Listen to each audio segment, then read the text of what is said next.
દરેક ગામને જોડતો એક પાકો રોડ નક્કી થઈ ગયો છે, પરંતુ હવે આપણે કહીએ છીએ કે વાડી જવાનો રસ્તો સારો કરી આપો.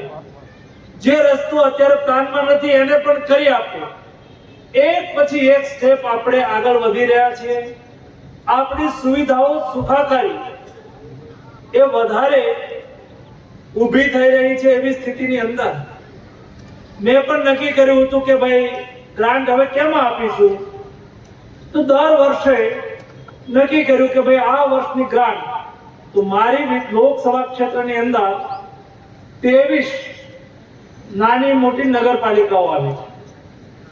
આ બધી જ નગરપાલિકાઓની અંદર બધા લોકોને સ્પર્શતો હોય એવા વિષયો કયા, તો મારા ધ્યાન ઉપર આવ્યું કે કેટલી નગરપાલિકાની અંદર એમ્બ્યુલન્સ વાન છે, કેટલી નગરપાલિકાની અંદર મોક્ષ રથ છે, કેટલીક નગરપાલિકાઓની અંદર નથી.